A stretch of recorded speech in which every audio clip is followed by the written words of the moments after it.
श्रीगुरुभ्यो नमः। श्रीगणेशाय नमः। शुक्लाम्बरधरं विष्णुं शशिवर्णं चतुर्भुजं प्रसन्नवदनं ध्यायेत् सर्वविघ्नोपशान्तये। श्रुतिस्मृतिपुराणानाम् आलयं करुणालयं नमामि भगवत्पादं शङ्करं लोकशङ्करं। शङ्करं शङ्कराचार्यं केशवं बादरायणं सूत्रभाष्यकृतो वन्दे भगवन्तो पुनः पुनः। ईश्वरो गुरुरात्मेति मूर्तिभेदविभागिने व्योमवद्व्याप्तदेहाय दक्षिणामूर्तये नमः। नीलाचलनिवासाय नित्याय परमात्मने बलभद्रसुभद्राभ्यां जगन्नाथाय ते नमः। तो हर दिन हम पहला श्लोक जो है उसका महाभारत का पाठ करेंगे, उसके बाद आगे बढ़ेंगे। तो पहला श्लोक है नारायणं नमस्कृत्य नरं चैव नरोत्तमं देवीं सरस्वतीं व्यासं ततो जयमुदीरयेत्। तो कल हम 11 श्लोक तक पहुँचे थे, आज 12वां से शुरू करेंगे। बहूनि सम्परिक्रम्य तीर्थान्यायतनानि च समन्ता पंचकं नाम पुण्यं द्विजनिषेवितं गतवान् अस्मि तं देशं युद्धं यत्राभवत् पुरा कुरूणां पाण्डवानां च सर्वेषां च महीक्षिताम्। बहूनि सम्परिक्रम्य तीर्थानि आयतनानि च समन्तपञ्चकं नाम पुण्यं द्विजो निषेवितं गतवान् अस्मि तं देशं युद्धं यत्र अभवत् पुरा कुरूणां पाण्डवानां च सर्वेषां च महीक्षिताम्। मैं बहुत से तीर्थों एवं धाम की यात्रा करता हुआ ब्राह्मणों के द्वारा सेवित उस परम पुण्यमय समंत पंच क्षेत्र कुरुक्षेत्र देश में गया, जहाँ पहले कौरव पांडव एवं अन्य सब राजाओं का युद्ध हुआ था। दिदृक्षुरागतस्तस्मात् समीपं भवताम् इह आयुष्मन्तः सर्व एव ब्रह्मभूता हि मे मताः अस्मिन् यज्ञे महाभागा सूर्यपावकवर्चसः। वहीं से आप लोगों के दर्शन की इच्छा लेकर मैं यहाँ आपके पास आया हूँ। मेरी यह मान्यता है कि आप सभी दीर्घायु एवं ब्रह्मस्वरूप है। ब्राह्मणों, इस यज्ञ में सम्मिलित आप सभी महात्मा बड़े भाग्यशाली तथा सूर्य और अग्नि के समान तेजस्वी है। कृताभिषेका शुचय कृतजप्याहुताग्नयः भवन्त आसने स्वस्था ब्रवीमि किम् अहं द्विजाः पुराणसंहिता पुण्या कथा धर्मार्थसंश्रिताः इति वृत्तं नरेन्द्राणां ऋषीणां च महात्मनाम्। इस समय आप सभी स्नान, संध्यावंदन, जप और अग्निहोत्र आदि करके शुद्ध हो अपने अपने आसन पर स्वस्थ चित्त से विराजमान है। आज्ञा कीजिए, मैं आप लोगों की क्या सुनाऊं। क्या मैं आप लोगों को धर्म और अर्थ के गूढ़ रहस्य के युक्त अंतकरण को शुद्ध करने वाली भिन्न भिन्न पुराणों की कथा सुनाऊं, अथवा उदार चरित महानुभाव ऋषियों एवं सम्राटों के पवित्र इतिहास।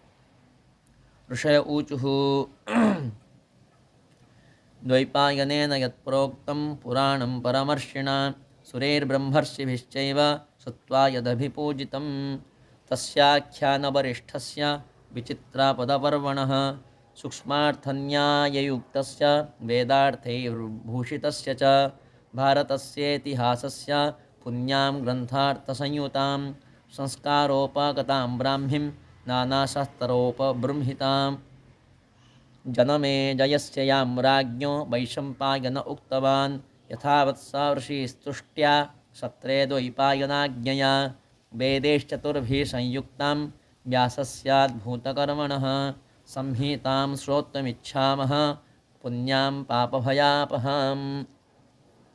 ऋषियों ने कहा, उग्रश्रवाजी परमर्षि श्री कृष्ण द्वैपायन ने जिस प्राचीन इतिहास पुराण का वर्णन किया है और देवताओं तथा ऋषियों ने अपने अपने लोक में श्रवण करके जिसकी भूरी भूरी प्रशंसा की है, जो आख्यानों में सर्वश्रेष्ठ है, जिसका एक एक पद, वाक्य और पर्व विचित्र शब्द विन्यास और रमणीय अर्थ से परिपूर्ण है, जिसमें आत्मा परमात्मा के सूक्ष्म स्वरूप का निर्णय एवं उनके अनुभव के लिए अनुकूल युक्तियाँ भरी पड़ी हुई है, और जो संपूर्ण वेदों के तत्पर्य अनुकूल अर्थ से अलंकृत है, उस भारत इतिहास की परम पुण्यमयी ग्रंथ के गुप्त भावों को स्पष्ट करने वाली पदोवाक्यों की व्युत्पत्ति से युक्त सब शास्त्रों के अभिप्राय के अनुकूल और उनसे समर्थित जो अद्भुत कर्मा व्यास की संहिता है, उसे हम सुनना चाहते हैं। अवश्य ही वह चारों वेदों के अर्थों से भरी हुई तथा पुण्य स्वरूपा है, पाप और भय का नाश करने वाली है। भगवान वेदव्यास की आज्ञा से राजा जनमेजय के यज्ञ में प्रसिद्ध ऋषि वैशंपायन ने आनंद में भरकर भली भांति इसका निरूपण किया है। सौतिरुवाच आद्यं पुरुषमीशानं पुरुहूतं पुरुष्टुतं हुतम् एकाक्षरं ब्रह्म व्यक्ताव्यक्तं सनातनम् असच्चासदसच्चैव यद्विश्वं सदसत्परं परापराणं स्रष्टारं पुराणं परमव्ययं मंगल्यं मंगलं विष्णुं वरण्यम् अनघं शुचिं नमस्कृत्य ऋषिकेशं चराचरगुरुं हरिं महर्षे पूजितस्येह सर्वलोकैर्महात्मनः प्रवक्ष्यामि मतं पुण्यं व्यासस्याद् भूतकर्मणः। जो सबका उग्र श्रवाजी ने कहा, जो सबका आदि कारण। कारण दो प्रकार के होते हैं, एक उपादान और निमित्त कारण। तो हम भगवान को निमित्त और उपादान दोनों कारण ही मानते हैं। निमित्त कारण जैसा कि घट बनने में निमित्त कारण कुम्हार है और उपादान कारण मिट्टी है, तो दोनों से भिन्न है, परंतु ये जगत का हम निमित्त और उपादान कारण दोनों को भगवान ही मानते हैं। जैसा हमारे स्वप्न में हम ही निमित्त कारण है और हमारा अंदर जो वृत्तियाँ है वही ही उपादान कारण है, अथवा मकड़ी का जाल वही खुद निमित्त और उपादान कारण है। जो सबका आदि कारण अंतर्यामी, कहीं इसलिए क्योंकि सबका मन बुद्धि का साक्षी है और नियंता है। यज्ञों में जिसका आवाहन और जिसके उद्देश्य से हवन किया जाता है, जिसकी अनेक पुरुषों द्वारा अनेक नामों से स्तुति की गई है, जिसका कोई आकार नहीं है, तो वो सभी वही ही सभी आकार ले सकता है। जिसका कोई गुण नहीं है वही ही सब गुणों में भाषित हो सकता है। उसी प्रकार जो रुत सत्य स्वरूप एकाक्षर ब्रह्म, जो कि प्रणव और एकमात्र अविनाशी सर्वव्यापी परमात्मा, व्यक्ता और अव्यक्त, साकार और निराकार स्वरूप एवं सनातन है, असत सत एवं उभय रूप से जो स्वयं विराजमान है, फिर भी जिसका वास्तविक स्वरूप सत असत दोनों से विलक्षण है। संपूर्ण वेदांत के द्वारा ही इसको समझा जा सकता है। यह विश्व जिससे अभिन्न है, जो संपूर्ण परावर जगत का सृष्टा पुराण पुरुष सर्व उत्कृष्ट परमेश्वर एवं वृद्धिक्षय आदि विकारों से रहित है, जिसे पाप कभी छू नहीं सकता, जो सहज शुद्ध है, वह ब्रह्म ही मंगलकारी एवं मंगलमय विष्णु है। उन्हीं चराचर गुरु ऋषिकेश मन इंद्रियों के जो प्रेरक श्री हरि को नमस्कार करके सर्वलोक पूजित अद्भुत कर्मा महात्मा महर्षि व्यासदेव के इस अंतःकरण शोधक मंत्र का मैं वर्णन करूँगा।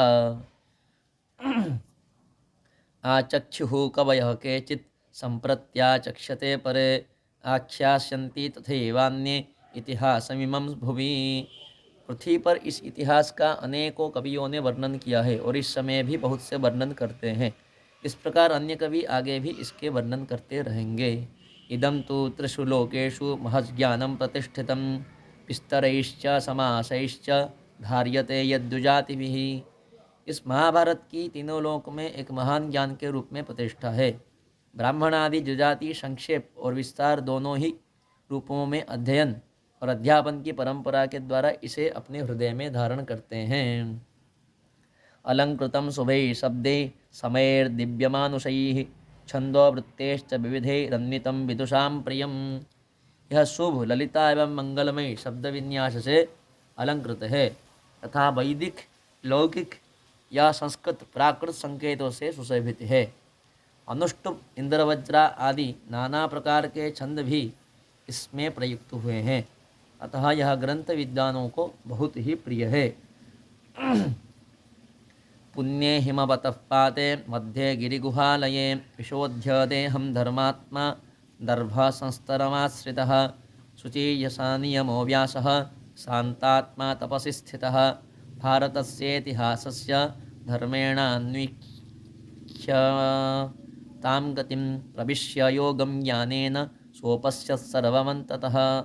हिमालय की पवित्र तलहटी में पर्वतीय गुफा के भीतर धर्मात्मा व्यास जी स्नान आदि से शरीर शुद्धि करके पवित्र हो कुश का आसन बिछाकर बैठे थे। उस समय नियम पालन पूर्व शांतचित्त हो व तपस्या में संलग्न थे।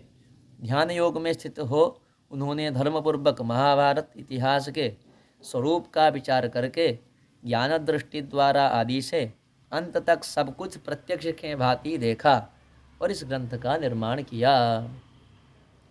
निष्प्रभेस्मिन् निरालोके सर्वतस्तमसावृते बृहदण्डमभूदेकं प्रजानं बीजमव्ययम्। सृष्टि के प्रारंभ में जब यहाँ वस्तु विशेष या नाम रूप आदि का भान नहीं होता था, प्रकाश का कहीं नाम नहीं था, सर्वत्र अंधकार ही अंधकार छा रहा था, उस समय एक बहुत बड़ा अंड प्रकट हुआ जो संपूर्ण प्रजाओं का अविनाशी बीज था।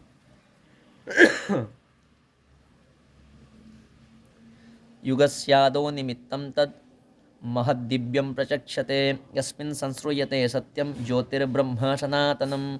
ब्रह्मकल्प के आदि में उसी महान एवं दिव्य अंड को 4 प्रकार के प्राणी समुदाय का कारण कहा जाता है, जिसमें सत्य स्वरूप ज्योतिर्मय सनातन ब्रह्म अंतर्यामी रूप से प्रविष्ट हुआ है, ऐसा श्रुति वर्णन करती है।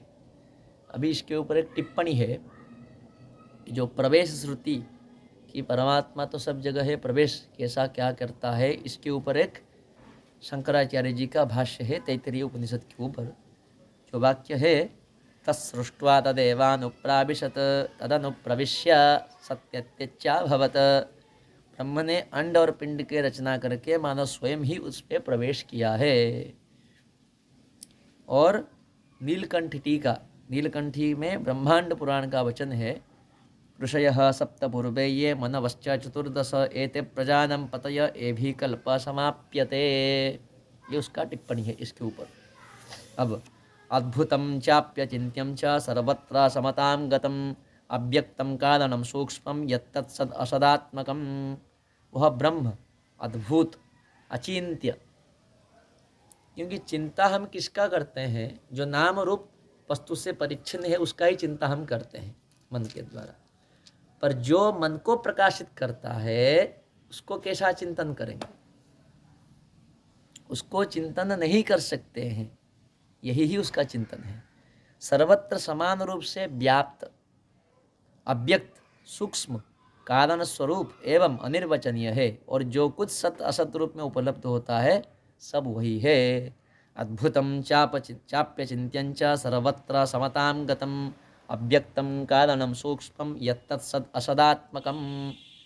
यस्मात् पितामहो यज्ञे प्रभुरेक प्रजापतिः ब्रह्मासुरगुरुस्थाणुर्मनोकः परमेष्ठ्यत प्राचेतसस्तथा दक्षो दक्षपुत्राश्च सप्त वै अतः प्रजानं पतया प्राभवन् एकविंशतिः।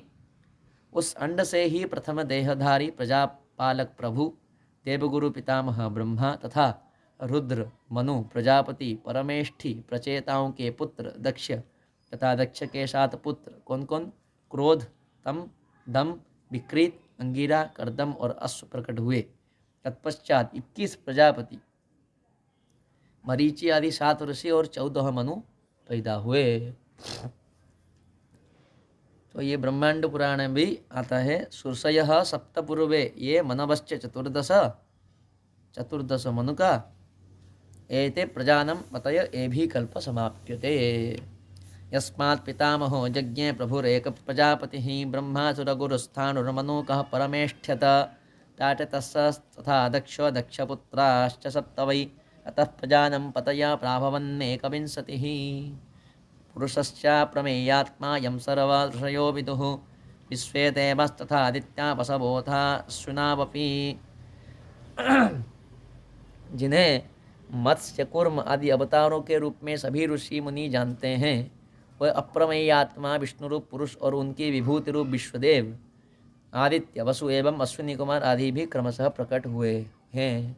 यख्या साध्या पिशाचाश्च गुह्यका पितरस्तथा अतः पशुता विद्वंसा शिष्टा ब्रह्मर्षि सत्तमाः। तदनंतर यक्ष साध्य पिशाच गुह्यक और पितर एवं तत्वज्ञानी सदाचार परायण साधु शिरोमणि ब्रह्मर्षिगण प्रकट हुए हैं। राजर्षयश्च बहवः सर्वे समुदिता गुणैः आपो द्यौ पृथिवी वायुरंतरिक्षम दिशस्तथा। इसी प्रकार बहुत से राजर्षियों का प्रादुर्भाव हुआ है जो सबके सब सूर्य आदि सद्गुणों से संपन्न थे। क्रमशः उसी ब्रह्मांड से जल, द्युलक, पृथ्वी, वायु, अंतरिक्ष और दिशाएं भी प्रकट हुए। संवत्सरर्तवो मासा पक्षो होरात्रयक्रमात् यच्चान्यदपि तत्सर्वं सम्भूतं लोकसाक्षिकम्। संवत्सर, ऋतु, मास, पक्ष, दिन तथा रात्रि का प्राकट्य भी क्रम से उसी से हुआ है। इसके सिवा और भी जो कुछ लोक में देखा या सुना जाता है वह सब उसी अंड से उत्पन्न हुआ है। यदिदं दृश्यते किंचिदि भूतं स्थावरजंगमं पुनः संक्षिप्यते सर्वं जगत्प्राप्ते युगक्षये। यह जो कुछ भी स्थावर जंगम जगत दृष्टिगोचर होता है वह सब प्रलय काल आने पर अपने कारण में विलीन हो जाता है। यथर्तावृतु लिंगानि नानारूपाणि पर्यये दृश्यन्ते तानि तान्येव तथा भावा युगादिषु। जैसे ऋतु के आने पर उसके फल पुष्प आदि नाना प्रकार के चिन्ह प्रकट होते हैं और ऋतु बीत जाने पर वे सब समाप्त हो जाते, उसी प्रकार कल्प का आरंभ होने पर पूर्ववत वे पदार्थ दृष्टिगोचर होने लगते हैं और कल्प के अंत में उनका लय हो जाता है। एवं एतद अनाद्यन्तं भूतसंहारकारकम् अनादिनिधनं लोके चक्रम संपरिवर्तते। इसी प्रकार यह अनादि और अनंत काल चक्र लोक में प्रवाह रूप से नित्य घूमता रहता है। इसी में प्राणियों की उत्पत्ति और संहार हुआ करते हैं। इसी का कभी उद्भव और विनाश नहीं होता। त्रयस्त्रिंशत्सहस्राणि त्रयंशतानि च त्रयंशं च देवानां सृष्टि संक्षेप लक्षणा। देवताओं की सृष्टि संक्षेप से 33,000, 3300 और 33 लक्षित होती है। दिवापुत्रा बृहद्भानु चक्षुरात्मा विभावशुः सवितासा रुचिकोर्को भानुरासा बहो रविः पुरा विवस्वतः सर्वे मह्यस्तेषां तथा वरः ये बभ्रातनयस्तस्य शुभ्राडीति ततस्मृतः। पूर्व काल में दिवपुत्र, बृहत, भानु, चक्षु, आत्मा, विभावसु, सविता, ऋचिक, अर्क, भानु, आशावह तथा रवि ये सब शब्द निबस्वान के बोधक माने गए हैं। इन सब में जो अंतिम रवि है वह मही अर्थात पृथ्वी में गर्भ स्थापन करने वाले और पूज्य माने गए हैं। इनके तनय देवभ्राट और देवभ्राट के तनय शुभ्राट माने गए हैं। शुभ्राजस्तु त्रयः पुत्रा प्रजावन्तो बहुश्रुताः असज्योति सचज्योति सहस्रज्योतिरेव च। शुभ्राट के 3 पुत्र हुए, वे सब के सब संतानवान हुए और बहुश्रुत अनेक शास्त्रों का ज्ञाता है। उनके नाम इस प्रकार है दशज्योति, शतज्योति तथा सहस्रज्योति। दशपुत्रा सहस्राणि असज्योतिर्महात्मनः अतो दशगुणाश्चन्ये शतज्योतिर्हात्मजाः। महात्मा 10 ज्योति के 10,000 पुत्र हुए, उससे भी 10 गुने अर्थात 1,00,000 पुत्र यहाँ शतज्योति के हुए। भूयस्ततो 10 गुणा सहस्रज्योतिषस्सुताः तेभ्यो यं कुरु वंशश्च यदूनं भरतस्य च ययातिक्ष्वाकुवंशश्च राजर्षीणां च सर्वशः सम्भूता बहवो वंशा भूतसर्गासु विस्तराः। फिर उससे भी 10 गुने अर्थात 10,00,000 पुत्र सहस्र ज्योति के हुए। उन्हीं से यह कुरुवंश, यदुवंश, भरतवंश, ययाति, इक्ष्वाकु के वंश तथा अन्य राजर्षियों के सब वंश चले। प्राणियों की सृष्टि परंपरा और बहुत से वंश भी इन्हीं से प्रकट हो विस्तार को प्राप्त हुए हैं। भूतस्थानानि सर्वाणि रहस्यं त्रिविधं च तदयत् वेदा योगस्य विज्ञानधर्मर्थो काम एव च धर्मकामार्थयुक्तानि शस्त्राणि शास्त्राणि विविधानि च लोकयात्राविधानं च सर्वं तद्दृष्टवान् ऋषिः। भगवान वेदव्यास ने अपनी ज्ञान दृष्टि से संपूर्ण प्राणियों के निवास स्थान, धर्म अर्थ काम के भेद से त्रिविध रहस्य, कर्म उपासना ज्ञान रूप वेद, विज्ञान सहित योग धर्म अर्थ एवं काम, इन धर्म काम और अर्थरूप 3 पुरुषार्थों के प्रतिपादन करने वाले विविध शास्त्र, लोक व्यवहार की सिद्धि के लिए आयुर्वेद, धनुर्वेद, स्थापत्यवेद, गंधर्ववेद और लौकिक शास्त्र सब उन्हीं दशरथ ज्योति आदि से हुए हैं। ये उस तत्व को और उनके स्वरूप को भली भांति अनुभव किया। इतिहासा सवेयाख्या विविधाश्रुतयोऽपि च यह सर्वमनुक्रंता मुक्तम ग्रंथश्च लक्षणम। उन्होंने ही इन महाभारत ग्रंथ में व्याख्या के साथ उस सब इतिहासकर्ता विविध प्रकार की श्रुतियों के रहस्य आदि का पूर्ण रूप से निरूपण किया है और इस पूर्णता को ही इस ग्रंथ का लक्षण बताया गया है। विस्तृयैतन्महज्ञानं ऋषिं संक्षिप्य चाब्रवीत् इष्टं हि विदुषामलोके समासव्यास धारणम। महर्षि ने इन महान ज्ञान का संक्षेप और विस्तार दोनों ही प्रकार से वर्णन किया है, क्योंकि संसार में विद्वान पुरुष संक्षेप और विस्तार दोनों ही रीतियों का पसंद करता है। मन्वादि भारतम केचित् आस्तिकादि तथा परे तथोपरिचराद्यन्ये विप्रा सम्यक अधीयते। कोई इस ग्रंथ का आरंभ नारायणम नमस्कृत्य से मानते हैं और कोई आस्तिक पर्व से, दूसरे विद्वान ब्राह्मण उपरिचर वस्तु की कथा से इसकी विधि पूर्वक पाठ प्रारंभ करते हैं। विविधम संहिता ज्ञानम दीपयन्ती मनीषिणः व्याख्यातुं कुशला केचित् ग्रन्थान् धारयितुं परे। विद्वान पुरुष इस भारत संहिता को ज्ञान के विविध प्रकार से प्रकाशित करते हैं। कोई ग्रंथ की व्याख्या करके समझाने में कुशल होते हैं और दूसरे विद्वान अपनी तीक्ष्ण मेधा शक्तियों के द्वारा इन ग्रंथों को धारण करते हैं। तपसा ब्रह्मचर्येण व्यस्य वेदम सनातनम इतिहासमिमं चक्रे पुण्यम सत्यवती श्रुतः। सत्यवती नंदन भगवान व्यास ने अपनी तपस्या ब्रह्मचर्य की शक्ति से सनातन वेद का विस्तार करके इस लोक पावन पवित्र इतिहास का निर्माण किया है। पराशरात्मजो विद्वान ब्रह्मर्षि संसितव्रतः अदाख्यानवसे वरिष्ठं स कृत्वा द्वैपायन प्रभुः। कथम अध्यापयानीह शिष्यान् नित्यन्वचिन्तयत् तस्य चिन्तितं ज्ञात्वा ऋषेर्द्वैपायनस्य च तत्रा जगाम भगवान् ब्रह्मा लोकगुरुस्वयं प्रीत्यर्थं तस्य चैवर्षेर्लोकानं हितकाम्यया। प्रशस्त व्रतधारी निग्रहानुग्रह समर्थ सर्वज्ञ पराशर नंदन ब्रह्मर्षि श्री कृष्णद्वैपायन इस इतिहास शिरोमणि महाभारत की रचना करके विचार करने लगे कि अब शिष्यों को इस ग्रंथ का अध्ययन कैसे कराऊं, जनताओं में इसका प्रचार कैसे हो।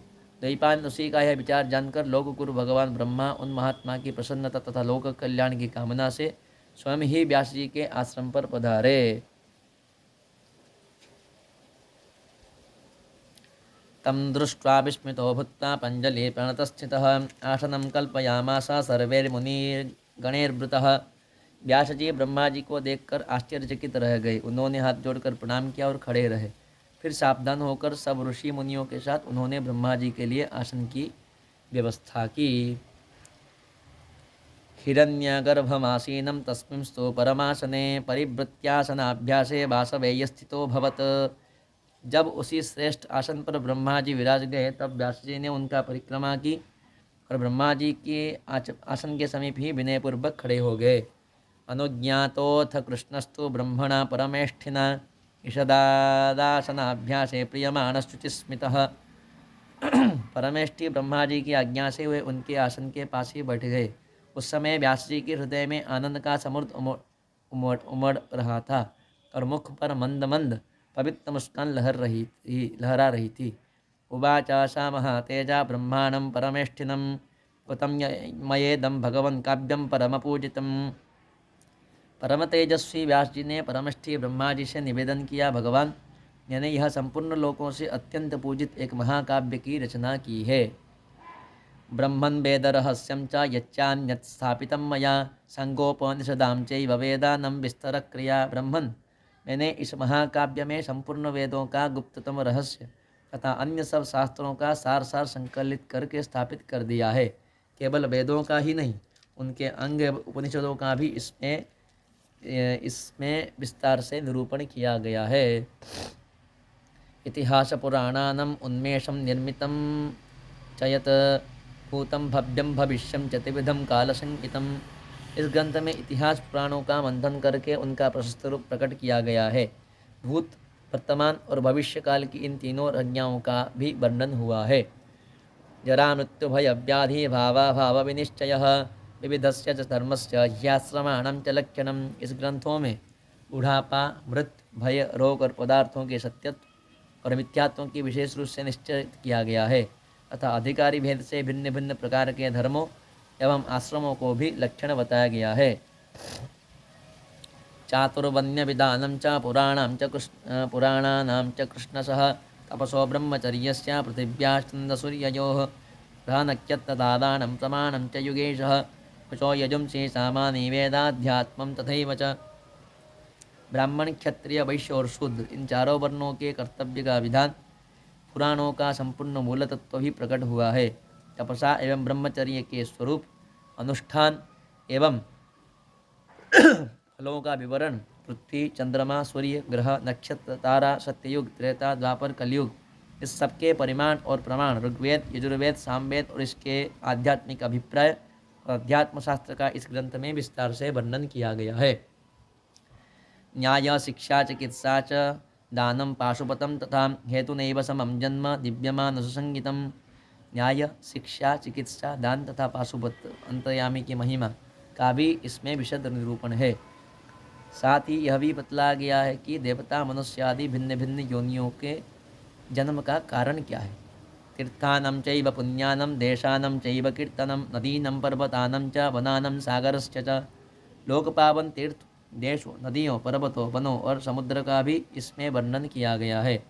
पुराणां चैव दिव्यानं कल्पानं युद्धकौशलं वाक्यजाति विशेषा च लोकयात्राक्रमश्चयः यच्चापि सर्वगं वस्तु तच्चैव प्रतिपादितं परं न लेखकः कश्चित् एतस्य भुवि विद्यते। दिव्य नगर एवं दुर्गों के निर्माण का कौशल तथा युद्ध की निपुणता का भी वर्णन है। भिन्न भिन्न भाषाओं और जातियों को जो विशेषताएं हैं, लोक व्यवहार की सिद्धि के लिए जो कुछ आवश्यक है तथा और जो भी जितने लोकोपयोगी पदार्थ हो सकते हैं, उन सब का इसमें प्रतिपादित किया गया है। परंतु मुझे इस बात की चिंता है कि पृथ्वी में इस ग्रंथ को लिख सके ऐसा कोई नहीं है। ब्रह्मोवाच तपो विशिष्टात् अपि वै विशिष्टान् मुनिसंचयात् मन्ये श्रेष्ठतरं त्वां वै रहस्यज्ञानवेदनात्। ब्रह्मा जी ने कहा, व्यास जी, संसार में विशिष्ट तपस्या और विशिष्ट कुल के कारण जितने भी श्रेष्ठ ऋषि मुनि हैं, उनमें मैं तुम्हें सर्वश्रेष्ठ समझता हूँ, क्योंकि तुम जगत, जीव और ईश्वर का तत्व को जो ज्ञान है उसका ज्ञाता हो। जन्म प्रभृति सत्यां ते वेद्मीकं ब्रह्मवादिनीं त्वया च काव्यमित्युक्तं तस्मात् काव्यं भविष्यति। मैं जानता हूँ कि आजीवन तुम्हारी ब्रह्मवादिनी वाणी सत्यभाषण करती रही है और तुमने अपनी रचना को काव्य कहा है, इसीलिए अब यह काव्य के नाम से ही प्रसिद्ध होगी। अस्य काव्यस्य कवयो न समर्था विशेषणे गृहस्थस्य शेषास्त्रय्य इवाश्रमाः काव्यस्य लेखनार्थाय गणेशः संम्रियतां मुने। संसार के बड़े से बड़े कवि भी इस काव्य से बढ़कर कोई रचना नहीं कर सकेंगे। ठीक वैसे ही जैसे ब्रह्मचर्य, वानप्रस्थ और संन्यास तीनों आश्रम अपनी विशेषताओं द्वारा गृहस्थाश्रम से आगे नहीं बढ़ सकते, मुनिवर अपने काव्य को लिखाने के लिए तुम गणेश जी का स्मरण करो। सौतिरुवाच एवं आभाष्यतं ब्रह्मा जगाम स्वं निवेशनम। उग्रश्रवाजी कहते हैं, महात्माओं, ब्रह्मा जी व्यास जी से इस प्रकार संभाषण करके अपने धाम ब्रह्मलोक में चले गए।